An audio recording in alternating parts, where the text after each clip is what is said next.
The content of this video, as well as the thoughts, views, and opinions expressed herein, belong to the presenter and do not necessarily reflect the views of Brigham Young University or the Church of Jesus Christ of Latter-day Saints.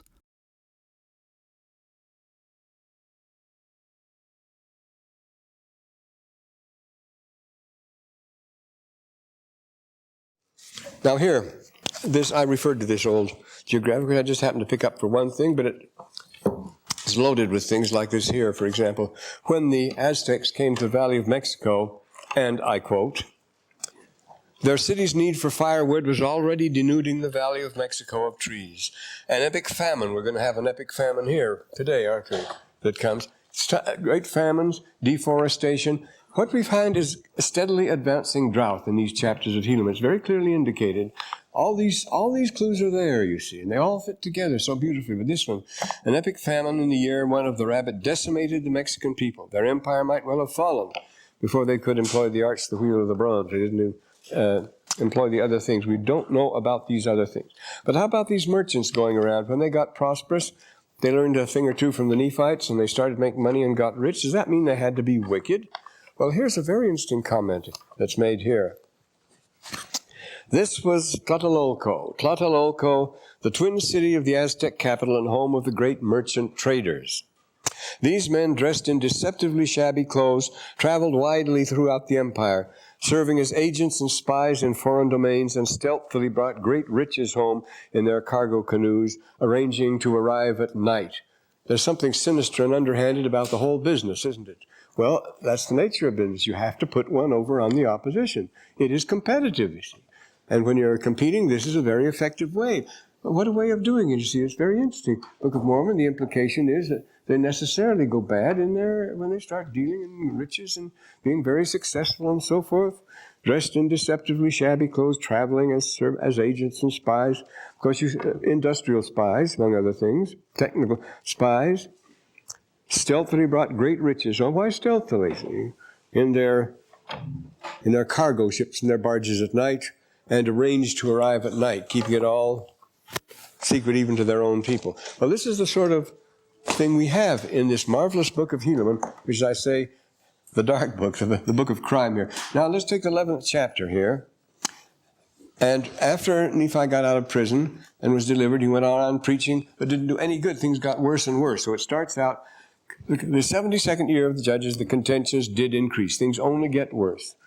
Wars throughout the land, among all the people of Nephi.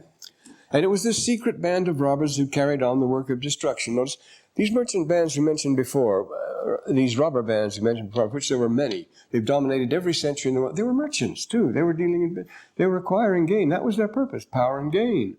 And they became immensely rich, like the Hospitallers and the Knights of Rhodes, the Knights of Malta, and so forth. Like the crusading knights who formed societies, sacred societies, secret brotherhoods, very secret, but ended up owning half the wealth of Europe. And this happened not there, but also in every region of the earth. Oh Lord, do not, and Nephi sees the way it's going. This is very bad. He says, do not suffer, this people shall be destroyed by the sword. They've lost all control. And when is a famine a blessing? Rather let there be a famine in the land to stir them up to repentance. And so it was done. There was a great famine. We mentioned the great famine here. As I say, it tells us what the famine was due to. Not enough rain. It was dry. It tells us in the 6th verse. It wasn't raining. It was drought. They're going into a dry period here. And can these famines be absolutely devastating? Well, look at Africa. 2-3 years ago, we saw it there. Entire areas of Ethiopia just wiped out. It had nothing to eat. They'd wander for hundreds of miles walking to find a little food, and they'd drop like flies, and whole districts would be wiped out. And it's the same thing here. The work of destruction did cease by the sword, but became sore by famine. For the earth was smitten, and it was dry, and did not yield forth grain in the season of grain. And the whole earth was smitten, even among the Lamanites as well as among the Nephites, so that they were smitten, they did perish by the thousands, as in vast areas of Africa, and it's happened in Europe. Of course, the Great Famine, of course, the year 1000, there have been famines that practically wiped out the population of Europe because they had no way of bringing in. Well, the Great Chinese Famine, of course, of early 1900s. They're part of human history, of course, these periodic famines. But this was a beauty. Now, they began to remember their Lord. Now, this is an interesting thing.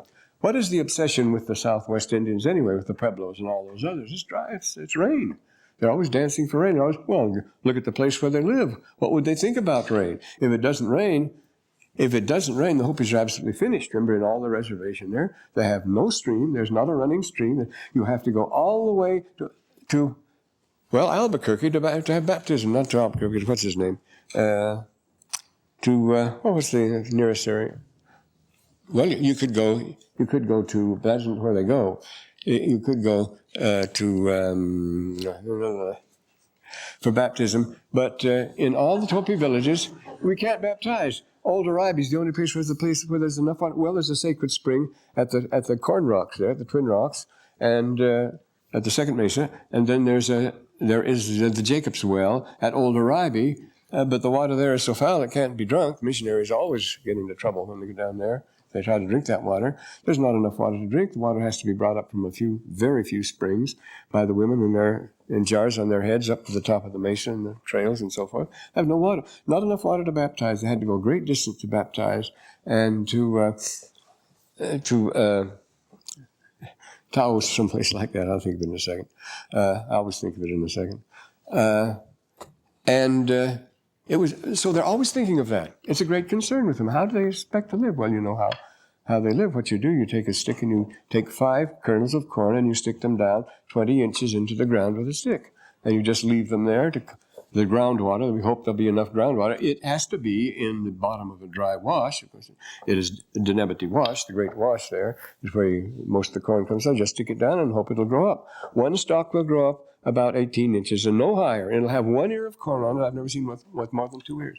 And 1 ear of corn on it, exotic corn, various colors, all blue and black and white and everything. And they take them and they pile them carefully like wood, and everybody knows where every ear of corn came from, and they have it all to share. But that's the way they get how they can survive in that. We couldn't do it at all, and that they flourish. It's amazing. And they're not exactly rolling in luxury or anything like that, but they say it's good for them because it has taught them to live more sober and more righteously than they did before. But they began to remember their Lord, because this is it. You're always dependent on that. You're always dependent on I was going to say Awatobi. If it wasn't for the sky, if it wasn't for the Lord sending rain, you wouldn't last at all. Of course, the same thing in Israel. Exactly the same thing in Israel. The last book of Zechariah, the ending of Zechariah, the last book of the Old Testament, says, upon all those who do not come up to Jerusalem to worship the Lord of hosts at the house of God, there shall be no rain. And that is the ultimate curse. And so that's why you had to go to the temple. And that's called a liturgy. And the liturgy is that's the meaning of the word liturgy, is a prayer for rain. The Romans had it way back in prehistoric times. You always it had to be done barefooted. You always go barefooted. And all the people would come to pray. They'd all come. And liturgy, we take it over in churches today because it's one in which the congregation and the clergy and various groups share. It's divided up. They say a line, the priest says a line, or the bishop says a line, and then it's antiphonal, back and forth, and there are liturgies. I've been to some, say for example in Germany. Every line, the priest will read a line of prayer, and then the people say, "Höre uns," hear us, and then the priest will read on, then "Höre uns." And when there's no rain up there, in the cathedral at Reims, very ancient Romanesque cathedral, not in Reims, but in Worms, they would go through this sort of thing. So that's a liturgy. And its original idea is this prayer for rain, but it's an obsession with the human race because our livelihood depends on it. And look what happens. What about these great foundations of the Southwest, like Gran Chaco and so forth? Suddenly they disappeared. They were huge things, and the only answer is they dried up. There was nothing to live on. What about the Anasazi? They were everywhere around here, and all of a sudden they're no longer there. This disappearing in the New World is a strange thing. It's peculiar to the Book of Mormon. Promises, you don't find that in the Old World. People hang on. They suffer, but they hang on. They don't hang on here. They just vanish. And so we have these litanies. Notice, the chief judges But said unto Nephi, the chief judges said unto Nephi, Behold, we know that thou art a man of God, therefore cry unto the Lord. So they asked the leader to cry unto the Lord, and they're required to join into it because they come in sackcloth. You see, they enter into the things very much like a rain dance, which is performed every year, and very, very faithfully it has to be. And of course, right now, down at Brigham Head, not at Brigham Head, yes, it is Brigham, it is down there, isn't it? They're having an Indian dances, rain dances, because they want it to snow for the skiing down there. And they hire the Indians to come in and dance for the rain and the snow, and it always has results, apparently. And they're doing it right today. They're having a big dance to make it snow down at Brigham Head for business, the world we live in. Nephi saw that the people had repented and humbled themselves in sackcloth. So the people were together in this ordinance, and he cried unto the Lord, see. And this people repenteth. They have swept away the band of Gadianton, and they have become extinct. They have concealed their secret plans in the earth. In other words, they have gone underground. And because of this humility, turn away thine anger. And so he did. Lord, wilt thou hearken unto me, and send forth rain upon the face of the earth, that she may bring forth her fruit and her grain in the season of rain. You know this, the cloud dances and so forth, all the rain. No, they literally went underground. If they buried their secrets in the earth, they'll dig them up later on, don't worry. Well, no, these things are dug and hid. I mean, you find them. They do. They put them in caves, and they're places, they're sacred places, and if you go near those places, you're in real danger, because those places are carefully guarded, and they have all sorts of things in them. I had quite an adventure in one, where you'd never expect there was anything at all, that the whole thing down underground. Well, anyway, yea, O Lord, thou seest they have repented, and because of the famine, they've repented because of the famine and the pestilence. So that was necessary, one thing that could force them. And the Lord did turn away his anger and cause that rain should fall upon the earth. You see, the seminary, all the dances, they come to themselves, and having the scratchy scratch that goes this way, and the drums that rattle all the time. That's the sound of rain, and this is the sound of thunder. And they're always imitating rain sounds, thunder sounds, wind sounds, and so forth, because of all things. No matter what the dance is, and they have a dance every weekend, rain is the main theme. And so it happened, and the people did rejoice and glorify God, and the land was filled with rejoicing. And Lehi's brother was just as diligent as Lehi was in this. And the people of Nephi began to prosper again. Here it comes. And began up to build their waste places until they did cover up. This building is a constant activity with them. At the turn of the 20th century, and just before that, well, after the Spanish came, it was because of the Spanish more than anything else, the threat that came from the Spanish and the Apaches, the Spanish and the Aztecs, Apaches that came in. All the villages where they're located today, the 12 villages of the Hopi, they're new. Walpi is ancient, First Mesa is ancient, but most of them are new and go back, 1906, 1900, around there. These ancient villages that look so ancient, but the villages they came from are standing, but they're ruins now. But they moved all at once.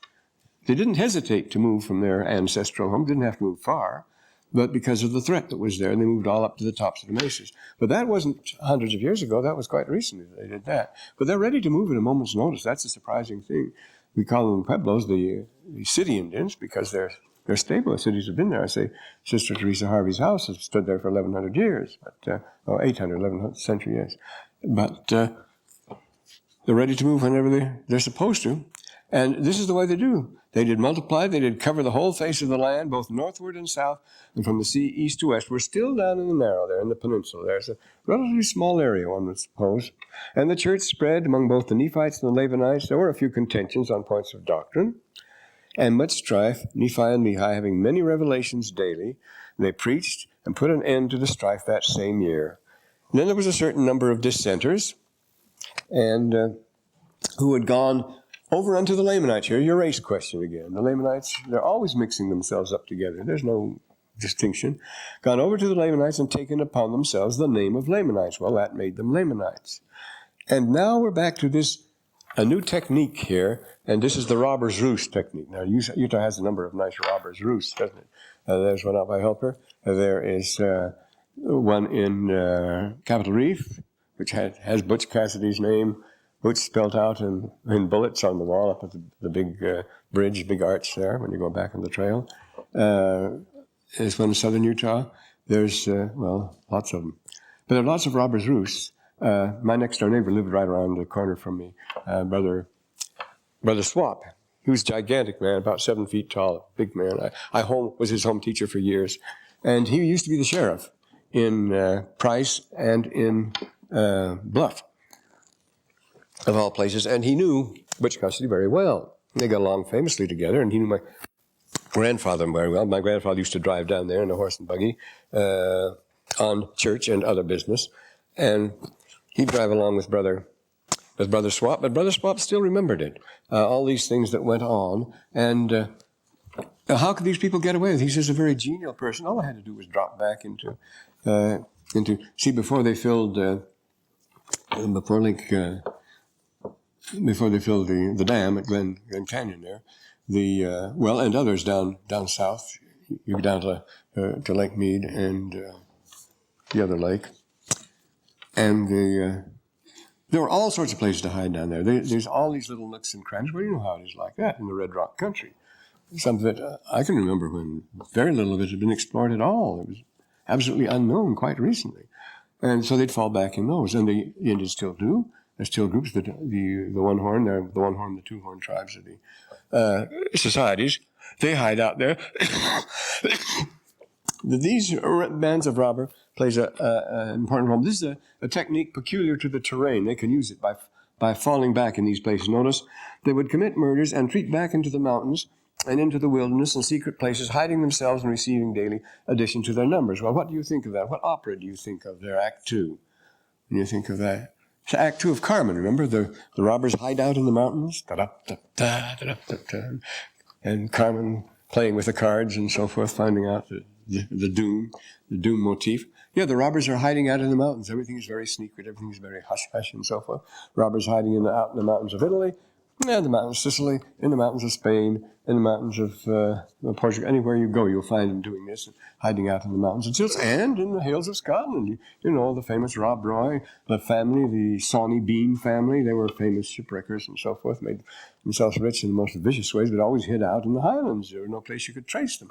And this has been a technique also that the Earth's terrain provides that sort of protection. This isn't just the big city operations you have. These are these specialties.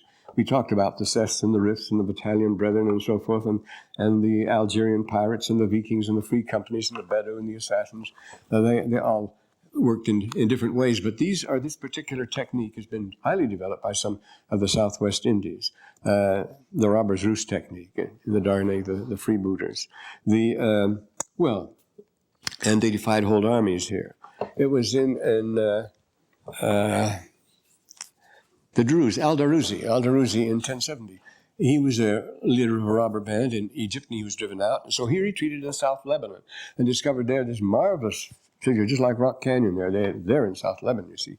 These very steep mountains, they're terraced now, with lots of deep crevices and ravines and places to hide in. And they hid out there in South Lebanon. They've been there ever since, known as the Druze, and they're very dangerous. I've always wanted to visit the Druze, and I was able with President Barnes of American University in Beirut years ago.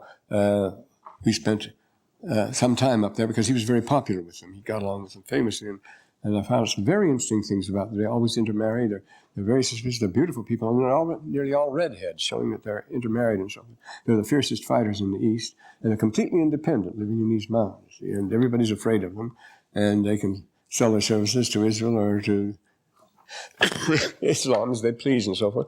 There's some very interesting things about them. They go way back to early times. And at the same time, a few years later, from the east, moved into the same mountains, discovering the mountains, was the old man of the mountain, Hassan ibn Sabah, who was a Persian, and he settled at Alamut, which was on a mountain east of there.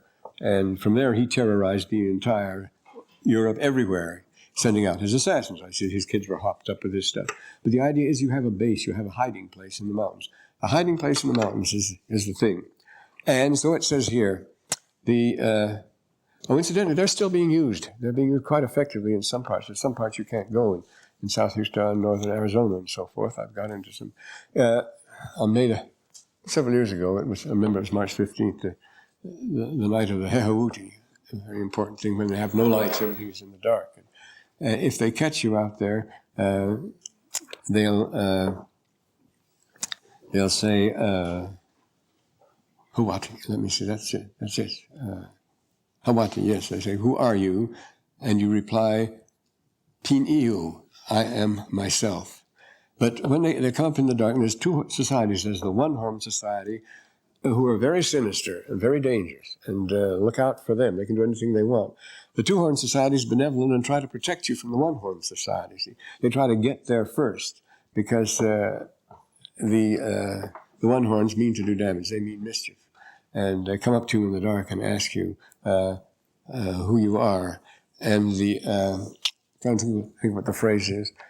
See what having a cold does? The same thing that not having a cold does. Maybe I'm crowding it too fast, yes? Well, they're Lamanites, Nephites, all this mixture. They're mixed up with everything. Now I'm stuck. Better put it back on again. It's too warm in here. Of course, they're as near as you can get to Lamanites. Remember, all we've been getting is a mixture. These people we're talking about here had gone over to the Lamanites, take upon the name of that, and these were the people who were plundering. They were Nephites who joined Lamanites. They're all mixed up together. And it's interesting, of course, the Southwest Indians, these Pueblo Indians, are the most cityfied and always identified by the early brethren, like Wilford Woodruff and Lorenzo Snow and so forth. They always recognize them as Nephites because their customs and so forth. And Jacob Hamblin always accepted them. But they were able to hold their own, and therefore they sent an army of strong men into the wilderness upon the mountains that would take care of them. But it didn't work. They were driven back. Well, remember the story of Spartacus and the gladiators? They hid out for a long time in the crater of Vesuvius, and that was their hideout. Of course, it wasn't a secret hideout. People knew where it was then. But there they held their own against Roman armies. And they did go forth again and destroyed many of them, but they didn't get rid of them. And then it came to pass, thus ended this year, and the robbers did increase and wax strong. And this is like Medellin now. Medellin, you see, we're going to see the same thing there. They defy whole armies of the Nephites here.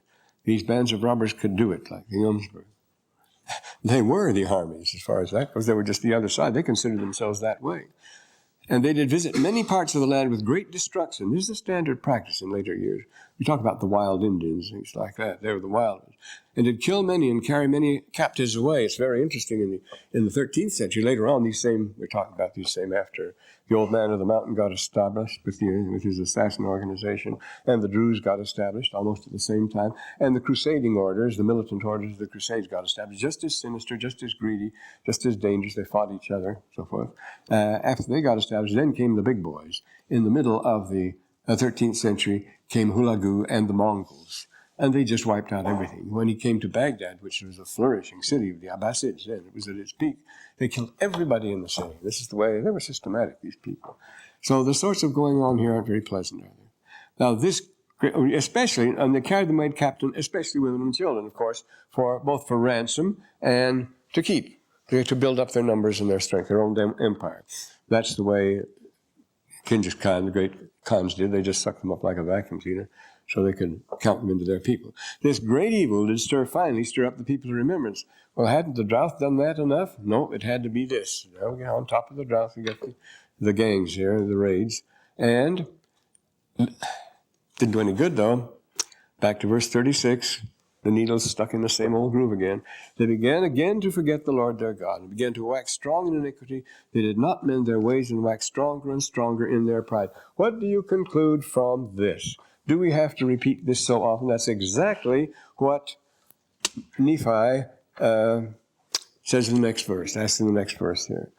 The next chapter. This chapter 12 is wisdom literature. This is a unique chapter, a very striking chapter, a very typical chapter of ancient literature. It's called the Lamentation or Wisdom literature. The most reliable sources we have, both from Egypt and Babylonia, are the Lamentation literature. Lambert collected the Lamentation literature of Babylonian. The literature of the Egyptians is more famous. It goes right back to the beginning, to the earliest times, and it's always the man lamenting that people have no wisdom at all. Could great men's son remember what Isabella says at the beginning of? It's that people are just damn fools is the point here. Will they ever get any sense? See? As Isabella says, I say in Measure for Measure. Could great man thunder as Job does? Job Jove's thunder would never be silent. Jove would never be silent. For every petty pelting officer would use Jove's heaven for thunder. Nothing but thunder. Use his heaven for thunder. Nothing but thunder. Then he says, merciful heaven, he says, do you rather with thy sharp and sulphurous bolt rend the unwedgeable and knotted oak than the soft myrtle? See, Jove uses his bolt for objects worthy of it. A gnarled and hard, unwedgeable oak. But the high officials, they use all their power on weaker people. They work on the soft myrtle and so forth. But man, proud man, dressed in a little brief authority, most ignorant of what he's most assured, his angry image, his glassy image like an angry ape, plays such fantastic tricks before high heaven as make the angels weep. Who, had they our spleen, would all themselves laugh human. They'd laugh silly if angels could laugh, because it's seeing what we do. Man, proud man, dressed in a little brief authority, he's generalizing. Most ignorant of what he's most assured. He thinks himself everything. His glassy image like an angry ape. A senseless prancing and display before a mirror. His glassy image like an plays such fantastic tricks before high heaven as make the angels weep. The angels would laugh if they could, but they can only weep. And this is the story, you see, we have here. Oh, how false and and also the unsteadiness of the hearts of the children of men. Yeah, we see now he lays down a law of human nature or human condition here. At the very time when he doth prosper his people, why can't he prosper and enjoy that? Then at the bottom of the verse, then is the time that they do harden their hearts, and do forget the Lord their God, and do trample under their feet the Holy One of Israel, and this because of their great ease and exceeding great prosperity. Why must it do that to them? And why must be clamoring for more ease and prosperity now? And are we the exception? Except the Lord doth chasten his people. They just had a major drought. They just had a crime wave that practically wiped everybody out. Then civil wars. Having an awful time, you see. And unless that sort of thing happens, what do they do? He has to visit them with things like this. They don't want riches. They want famine and terror and all manner of pestilence. They won't remember him. And now comes the reflection on human nature. This is a soliloquy. A simple statement of fact here. Oh, how foolish, how vain, how evil, how devilish, how quick to do iniquity, and how slow to do good are the children of men. There's a nice reflection on human nature. Yea, how quick to hearken unto the words of the evil one, and to set their hearts upon the vain things of the world. Here we are again. Here is another. Did I mark this at all? No, I didn't. Well, incidentally, where this lamentation literature reaches its peak in this wisdom literature, as you know, is in you wouldn't know the Egyptian, but in Hebrew, of course. This is your book of Ecclesiastes and so forth. The wisdom literature of the Hebrews, very close to the Egyptian literature, very much. They quote from each other, as a matter of fact. The wisdom of Solomon and the wisdom of Amenemhet, they overlap each other. The Amenemhet's 1,000 years older. But they say it's the same thing. The human race is just this way, and this is what it's always going to be this way. Since the beginning of the world, it's never got any better. How quick to be lifted up in pride, no need for that. Man, vain man, yea, how quick to boast and do all manner of that which is iniquity. And how slow are they to remember the Lord their God, and to give ear unto his counsel. Yea, how slow to walk in wisdom's path. See, this is wisdom literature. This should be capitalized, I suppose. I'll see if I have an earlier edition of the Book of Mormon, because that's the Chokhmah literature of the Hebrews. Chokhmah, they always capitalize wisdom you see in the Hebrew writings. They're always talking about it as if it was a person. And it's so in the Pearl of Doctrine and Covenants, too. And Pearl of Great Price, wisdom is as if it were a person. Wisdom and her children. How slow to walk in wisdom paths. Behold, they do not desire that the Lord who has created them should rule and reign over them. That's something. This wisdom literature. He's given them the law of consecration, for example. They don't want it. They won't have anything to do with it. She mentioned it up there. Immediately come up with arguments against it. But if they liked it, they wouldn't do that. And notwithstanding his great goodness and mercy toward them, they do set at naught his counsels. They will not that he should be their guide. Oh, now here it climaxes in this, you see. And well, Hamlet says the same thing here. Oh, how great is the nothingness of the children of men, yea, even they are less than the dust of the earth. Man, this quintessence of dust. Let me see it. Yes. But what to me is this quintessence of dust? Man, What does it mean not? I'll think of it in a second. Well, I will in just a second now. Yeah. He first tells what a piece of work is man, remember, in action, how like a god, in motion, how like an angel, the paragon of animals, the beauty of the nature, the paragon of animals, the beauty of the earth, and so forth. Oh, yes, and what to me is this quintessence of dust? Man pleaseth me not. He calls him just a quintessence of dust. After saying all these wonderful things about what man is, yet he's nothing at all. And the same thing here. He could have been all these other things, but he says, no, he is nothing. The children of men are nothing. They are less than the dust because the dust obeys. Now, this is a standard statement of wisdom literature. See, the stars in their courses, all nature obeys God's commands. All nature works together. And this we see is the way it works. Of course, everything's fitted into a single system. And so we have the basic idea of ecology. Everything is there, it should be. The predators are there, and all the other things are there. The plants, the animals, everything fits in. Everything works together, except man works against it. Man's the only one who can break up the ecological chain and wreck everything, which, of course, we're doing on a massive scale today. And for this reason, you see, the dust of the earth moves hither and thither in members. The voice of the hills, the mountains do tremble and shake. See, all nature obeys what God wants, and so all nature is running the same way on the freeway, so to speak. The man alone wants to run in the opposite direction, and so he thinks nature's fighting him. He thinks nature's opposed him. He thinks fate is against him. He thinks God is cruel because of these things we do. You know, how cruel is life, how unjust is life, and so forth. And we're the ones that are making all the trouble. Because by the power of his voice, they are broken up and become smooth, see? And by the power of his voice doth the earth shake, the foundations of the rock. Notice this is all prearranged. It is all timed. So it is by a power. It is by a power of arrangement. It's on certain principles that have always been set, that have already been set forth, and it does happen. And then he does a very interesting thing in the wisdom literature. You must always have a bit of cosmology comes in there because man has to be fitted into the big picture. And here it comes. He's going to give us some astronomy here. And it appeareth, and thus, according to his word, the earth goeth back, and it appeareth unto man that the sun standeth still. Yea, and behold, this is so. For surely it is the earth that moveth, and not the sun. He puts in this little note.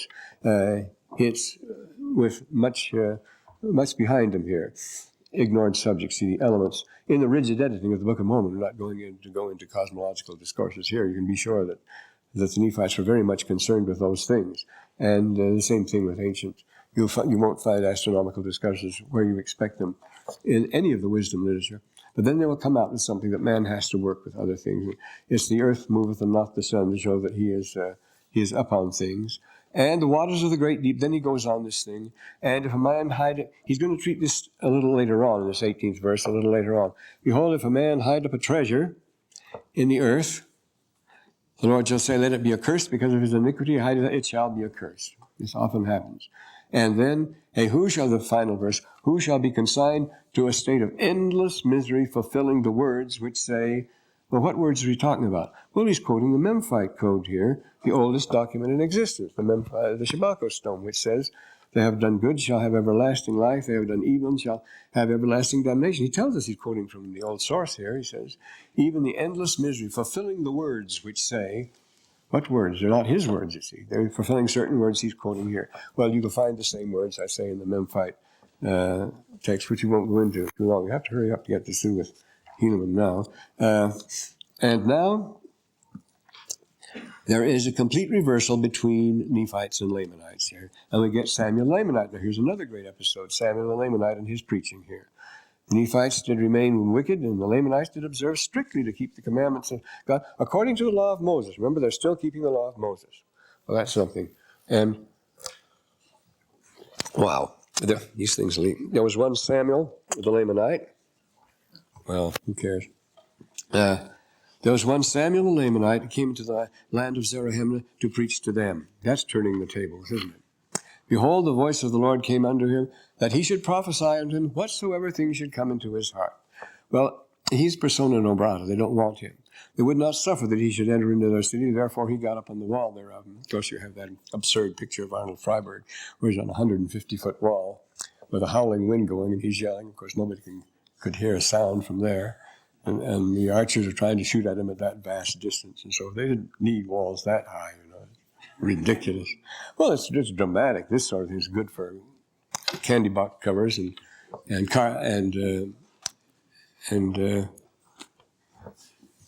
things like that. Whatsoever things the Lord put into his heart. Inspiration is unforced. Just let it flow freely. That's exactly the way Solomon begins his work of wisdom, which revolutionized, of course, the Athenian society. And the sword of justice doth hang over this people. The same expression is used in Mormon 8:4 when it talks about people of our day who, why do you clothe yourself with that which has no life and allow the poor, the sick, afflicted to go unnoticed, and so forth. You turn the backs on the poor and the sick and notice them not. Behold, the sword of justice hangs over you, and it shall soon fall to your utter destruction. And so then a heavy destruction awaiteth this people. Nothing but repentance can save them. And behold, an angel of the Lord declared it up to me, an angel again, the glad tidings. But you wouldn't receive me. Therefore, I will take away my word from them, withdraw myself, I will suffer them no longer. But then he says the fourth generation. 10th verse. Heavens, if we got to wait 4 generations, that doesn't bother us now. We'll cross that road when we get to it, as Scarlett O'Hara says. I'll think about that tomorrow. Yes, there shall be those of the 4th generation who shall live of your enemies to behold your utter destruction. You see, he's going to talk about here this is just about, see, this is the time of the birth of Christ. Then he's talking about the destruction of Gomorrah. Except ye repent, and those of the 4th generation shall visit your destruction. Well, après nous le déluge, after us comes the flood, but that's after us, as the French nobility used to say when they were enjoying themselves and getting away with everything. And, yea, woe unto this great city of Zarahemla. It's because of those who are righteous that it is said. That's a basic principle of the Talmud and so forth. The Lord's, well, Sodom and Gomorrah, the Lord spares the wicked only for the sake of a few righteous. It is for the righteous' sake that it is spared, the 14th verse here. When you shall be cast out, the righteous among you, then what will happen? Then you'll be ripe for destruction. And when the latter day, when the people of the states cast out the saints, they said they were ripe for the civil war, Brigham used to say. And what a destruction that was. Well, woe be unto the city of Gideon, yea, woe be unto the city of the Nephites. A curse shall come upon the land. He really pours it on here. Save he be a righteous man, shall hide it up under. Now we have a very interesting thing because of the copper scrolls. That's IQ. It's cave 4, yes. Qumran 4. It's the 4th cave. And then it's the copper scroll from the 4th cave of Qumran. Among the Dead Sea Scroll records was a scroll on copper, on bronze, plates, just regular sheets, but they were riveted together and then rolled up so they could put them away that way, rather than put them as plates. They could have been placed. Each one has three holes to rivet them together. It could have been used as rings, but they used them as plates and riveted them together and rolled them up. And this is on metal plates. They're particularly important because they wanted to have these records preserved against all danger, against all chance of destruction, because they give the information as to where all the other records are hidden. And not only that, but especially where the treasures are hidden. There are treasures under the tile in a certain public place and so forth. There are treasures under the sewer at the entrance of at the temple there. Certain streets, certain corners. It tells us where these things are buried and where to get them. And they're great treasures. And they're the treasures the people were hiding up when they were leaving Jerusalem, 70 BC, 70 AD, excuse me, and then 130 and then 135. And they had to get out, and when they had to get out, they couldn't take their treasures, so they hid them. So they hid them up so they could get them back. And this tells you where to go if you want your treasures back. But only on one condition. They shall be used only for the temple. You can never use them for yourself again. They have been hidden up unto the Lord. They're His now. You can't get them back. Of course, what the people really had in mind was getting them back for themselves. And this is exactly what we're referring to here. When you hide up your treasures, with the idea that you'll return later, you must hide them up unto the Lord. You never get them back again. Well, you will get them back. You dedicate them to the Lord, the whole thing. That's fine because you get credit for that. You're expected to do that in Israel anyway. So you're not losing. You're hiding up that treasure. It's yours, but you're getting it back as you should get it back. I will, saith the Lord, that they shall hide up their treasures unto me, and cursed shall be they who hide not up their treasures unto me. For none hideth, notice how I emphasize this, their treasures unto me, save it be the righteous, and he that hideth not his treasures unto me, cursed is he, and also the treasure, and none shall redeem it because of the curse of the land. You see. Now there's been a work on this. They were edited by the treasures editor. We could have brought them along. We don't have time for this. By John Allegro, and the great copper scroll. And the day shall come that they shall hide up, and of course they're writing in plates, and the writer on plates doesn't like it. It's hard. His fingers have hard work. He complains. He breaks down. These symbols become sloppy, just as people who write on the plates in the Book of Mormon tell. If we could only written Hebrew or something like that, we'd get along much better. But our hands are clumsy. It's painful to write on these plates, and so they had to write on the plates to preserve them. The day shall come that they shall hide up their treasures because they've set their hearts on riches. See, they want to go back and get their treasures again. That's what they want to do. Watch out for that. And because they have set their hearts upon their riches, I will hide up their treasures when they shall flee before their enemies. That's the whole thing. That's why they were hiding these in the Jerusalem story, see, which is real. I mean, that's the real history. We actually have the documents today. As they left Jerusalem, they hid their treasures, hoping to come back and get them. But the specific statement is in the copper treasure, all these are reserved for use in the temple and in the ordinances. And you can't use them for your private purpose. They've been dedicated from now on. Then, when they shall flee before their enemies, because they will not hide up them up unto me, cursed be they, and also their treasures. In that day they shall be smitten. Ye are cursed. Now, here's the old routine again in verse 21. Ye are cursed because of your riches, and also your riches are cursed because you set your hearts on them. That's what cursed them. Have not hearkened unto the words of him who gave them unto you. The economy is all, you see. Ye do not remember the Lord, but you do always remember your riches. You're always thinking of the economy. The only thing I don't wonder if there's ever well, there have been plenty of others, I suppose. The societies are completely absorbed in the economy. No, it's not a particular society. It's a stage. It's a stage of history, a stage of development in society, which we would call 80, I suppose, the last stage, when they think of nothing but the economy, nothing but the stuff they have, nothing but the perishables. And because they've got to perish, these things can't last, you know. They're in a very bad state. You do always remember your riches. Your hearts are not drawn out unto the Lord, but do swell with great pride. The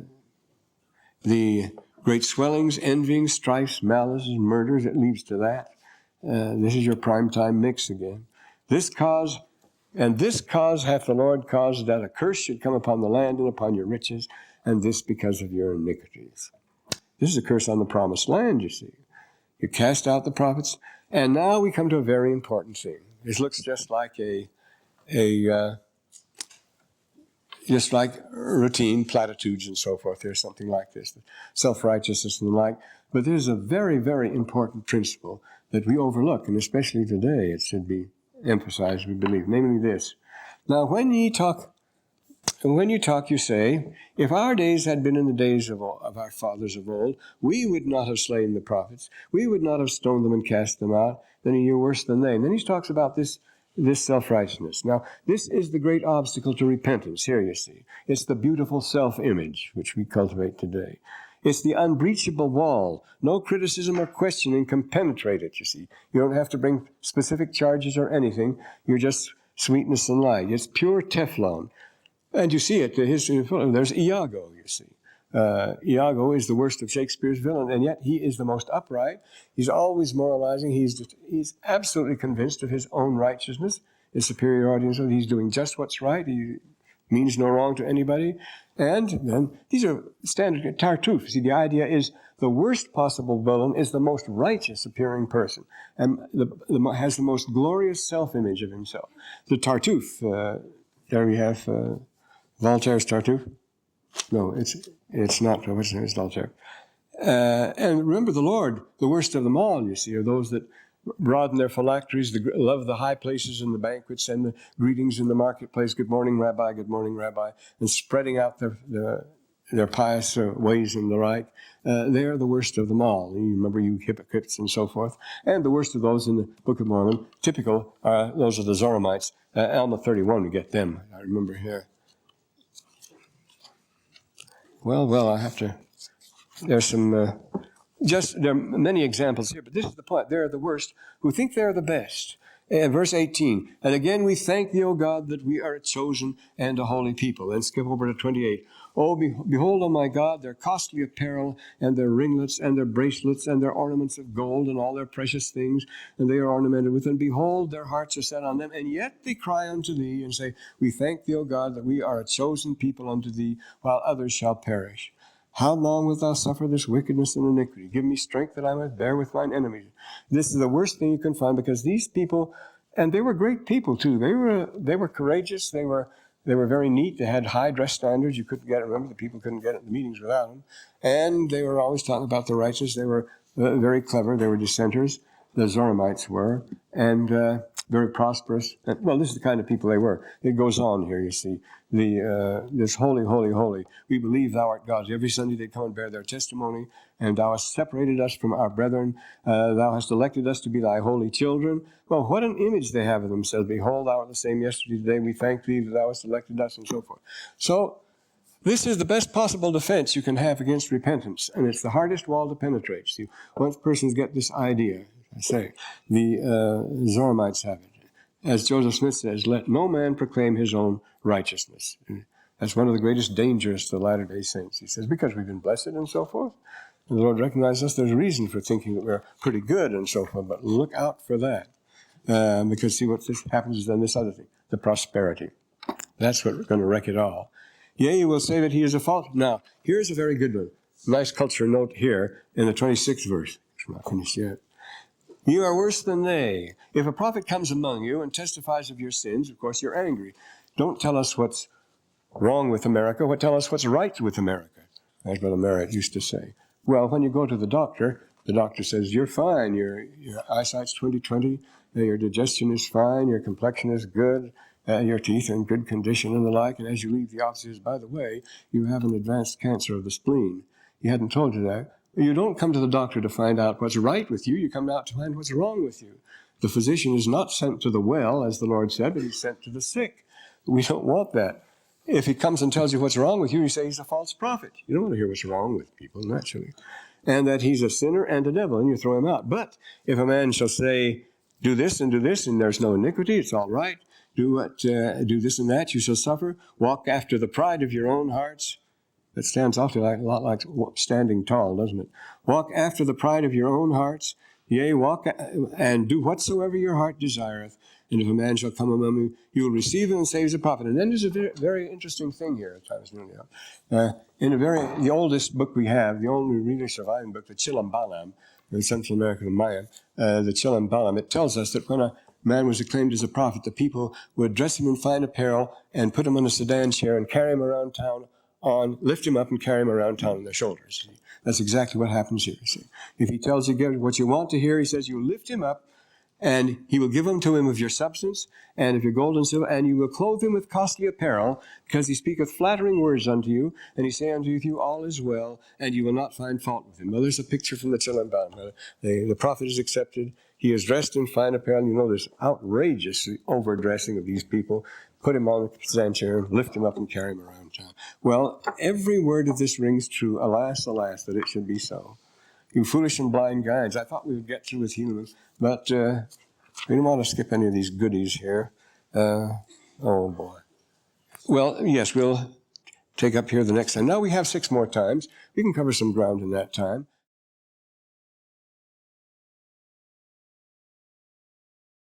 Well, the last day of instruction, as you know, is on the 13th of December, and the final is on the 19th of December. So on the 11th of December, I'll tell you what the subject of the final will be, and then you will have 8 days to think about it, and then you come to class on the 19th, and you spend 3 hours writing about it. Or you can write it any time you want to, and bring it in at that time, so forth and so on, using any sources you want. But you won't be wasting your time. I've decided the Book of Mormon is about the only thing that puts us into the picture. Bottoms up. And when I'm away, in February, I have to go to Egypt. And, you won't be here, for heaven's sake. I say, Jack Welch is going to take the class, and he's really good. He's one sharp liar. But he's more than that. I think I'll sue this company. I didn't get it from. I didn't get this from them. This is my wife's, and she used it for taking pills once in a while. And hope I have the lid here. All it does is leak. That's business. But I'm afraid the time is up. People are banging at the door here.